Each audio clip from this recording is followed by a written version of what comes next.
Hey Jeff, how are you doing today? I'm great, JJ. How are y'all?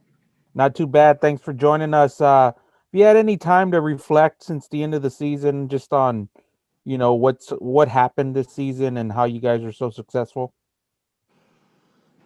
I actually have a little bit. Um, my kids challenged me a few years ago to start journaling, and I never have been a journaler. And I reflected back in my journal Sunday morning and just, where I was personally this time last year, the journey we've all kind of been on. And, my interview was this Friday night, or this is coming up Saturday. Got hired on Sunday, flew in Monday, press conference Tuesday. We're not even a year away from that yet, and so I've taken a little time to reflect, and it's just a reminder of how great those 23 seniors are. And I saw those kids for the first time that Wednesday. It'll be a week from tomorrow. It'll be the first time I saw those 23 seniors, and what they've allowed me to do. And it's been an unbelievable ride. We're nowhere near where we want to be, but we're a heck of a lot closer today than we were a year ago today.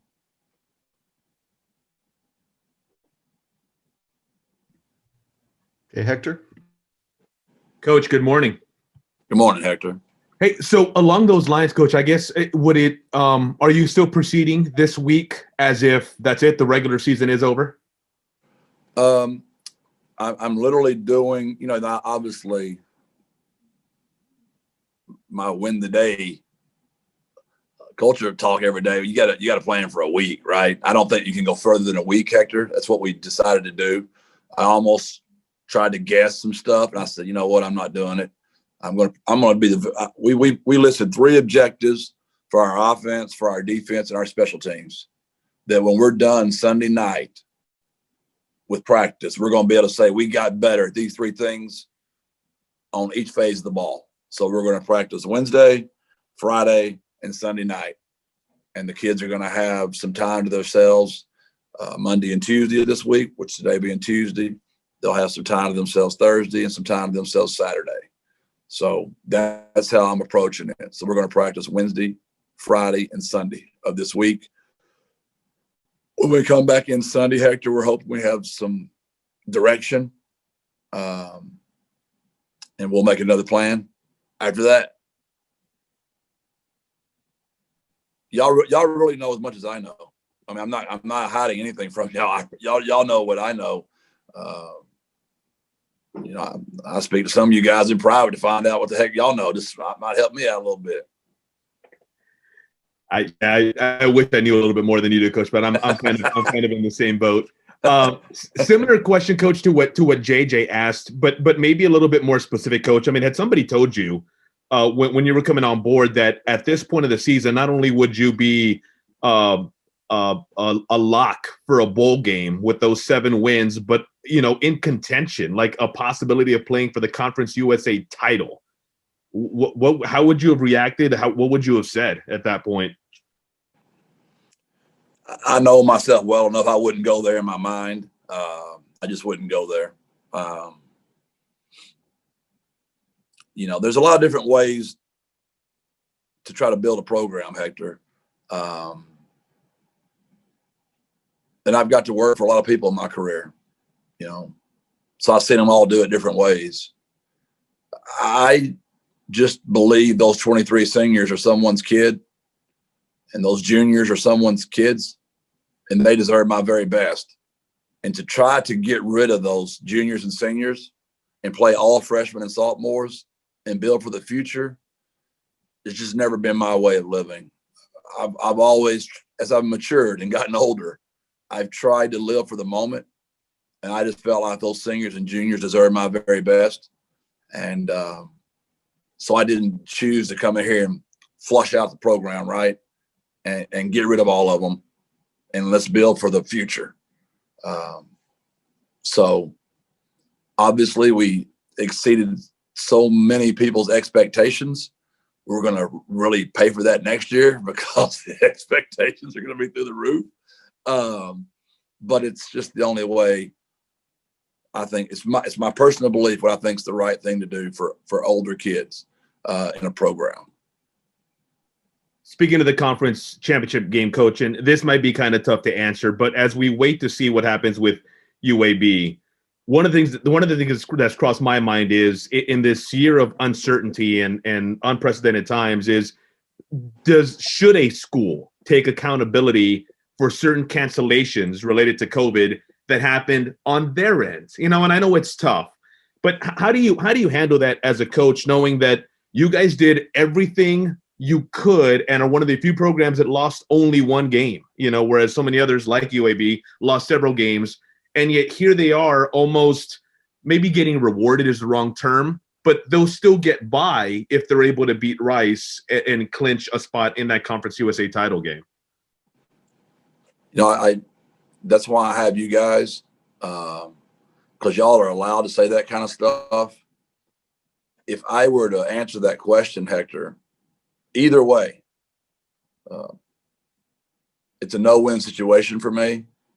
Because if I were to say yes to your question, then they're going to say, well, Coach Traylor, all he cares about is winning and losing. He doesn't care about the health and safety of children, yada, yada, yada, yada.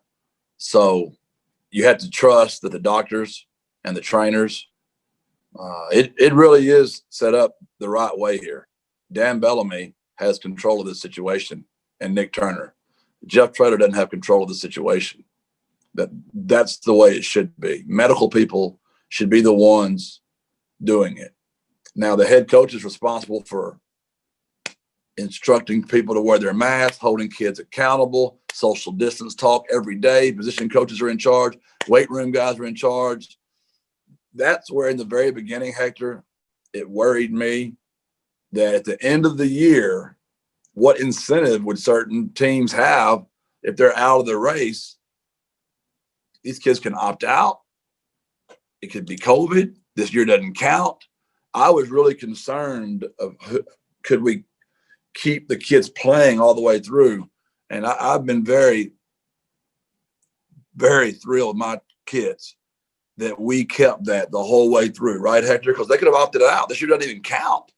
And it's been tough. So I'm not going to get into judging what other people are doing and all that, Hector, but your point's very valid. In Texas high school football, if you can't play, you forfeit.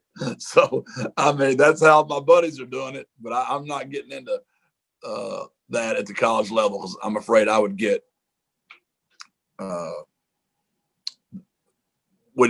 looked upon favorably if I had too strong an opinion because my job's to coach football.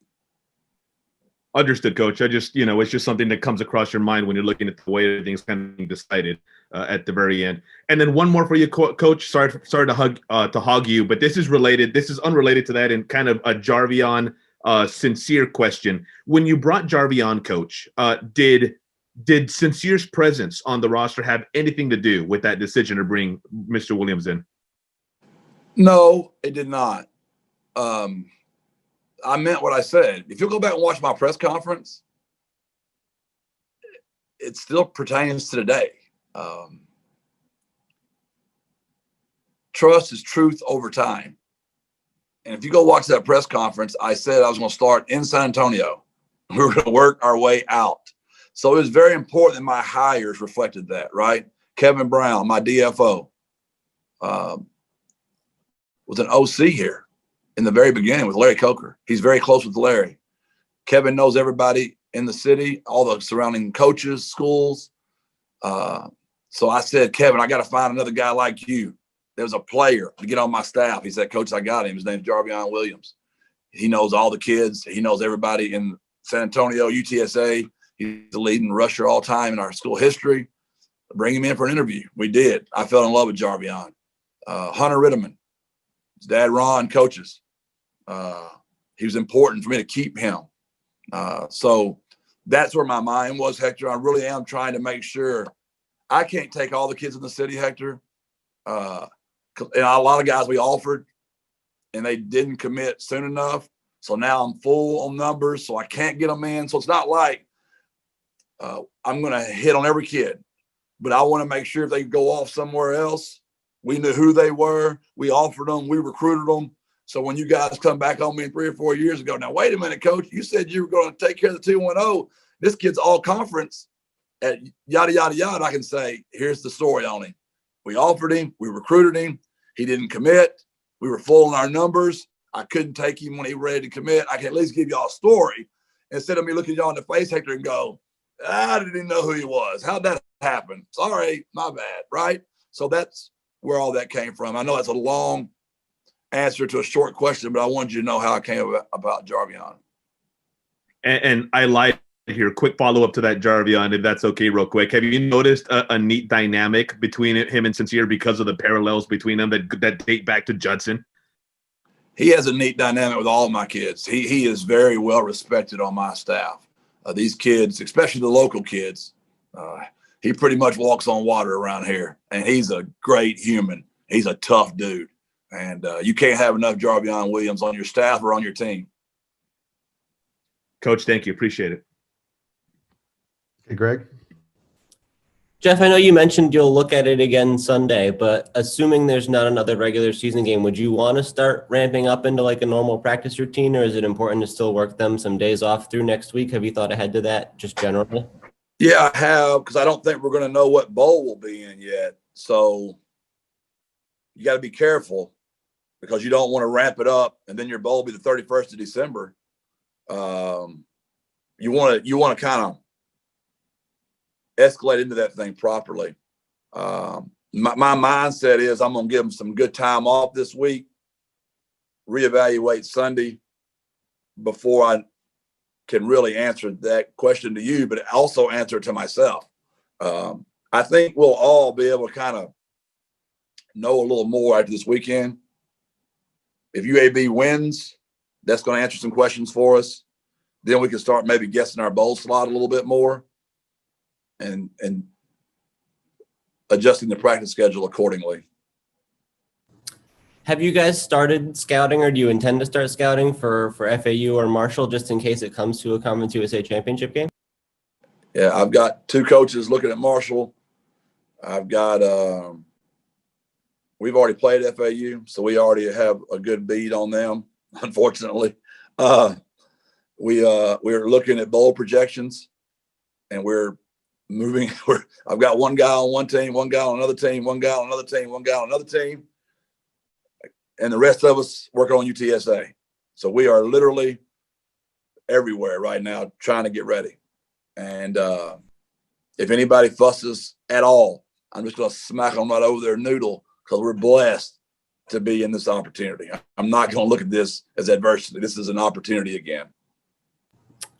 Were you happy to see that Conference USA sort of made the move to try to get UAB 2 games to close out? Just, I would assume it's like if as many games as they can play, you're going to get the best kind of situation to work out competitively where everybody earns it on the field. Yes, I was, because it also gives us some clarity quicker. We all need clarity quicker, whatever that is.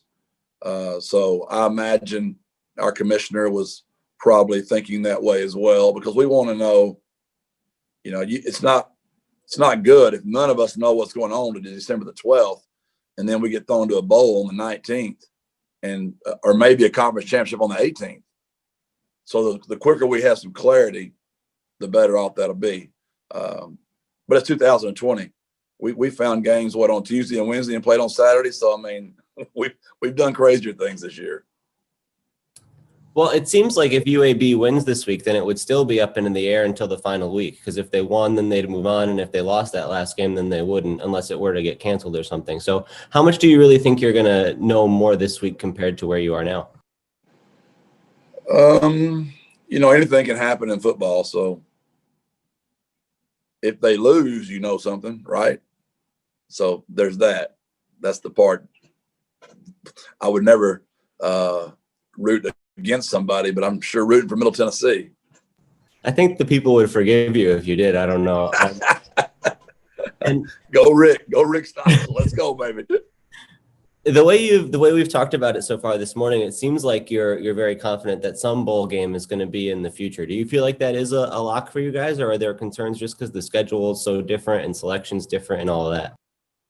I'm old school. I don't believe anything until I sign something. But the verbiage has been very good so far. One of the things that's different this year is that might come together really quickly. You could find out your bowl opponent, a week before potentially. Do you have any concerns about that and what preparation for a game might be like? That's why we're going ahead and we're trying to best guess. I've got each one of my analysts and GAs has a school they're working on right now, just so we get the data and the computer, the video all set up, the cut ups already all made. So when that time comes, we can be the most time efficient with our work.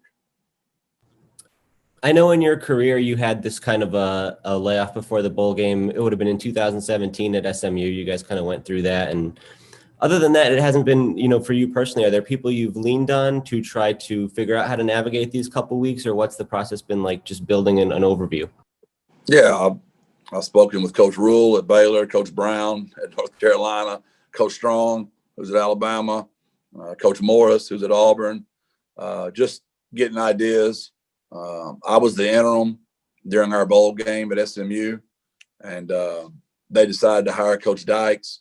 So when that happened, I went to Arkansas the next day, so I didn't get to finish out that last week. Sonny took over at that point, but I had done that maybe 10 days before. So I was in charge of all those practices. That did help me for sure. And a lot of these guys on this staff have been on work for some really good head coaches. So we've all just, it's different because, usually for a bowl, you go up there a little earlier. You get to do a lot of fun things. I have a feeling this is going to be more like a road game, and they're going to fly you in there and play and get you back out of there. No one's told me that. I can just imagine with what's going on with COVID, that's the way it would go. So I'm working really hard at trying to create like a bowl week atmosphere here in San Antonio, where our kids either go get to play paintball one night, go to Six Flags, Andretti's, Top Golf, Chicken and Pickle, something. I want my kids, we're all celebrating how they have social distance, and we're all so proud of them.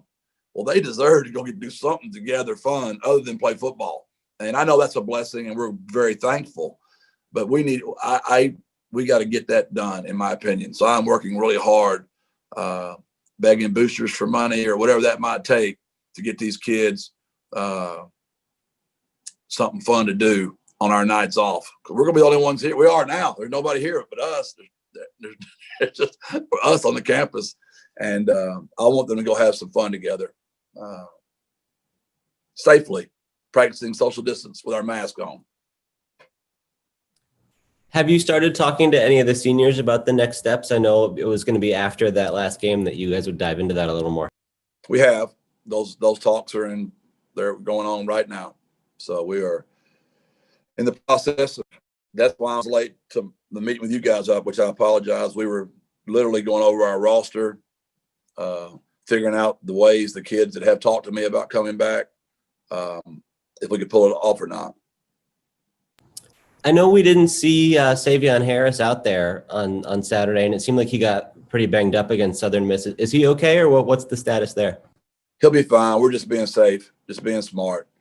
And Day wasn't out there either, Dadrian Taylor. So we just better safe than sorry.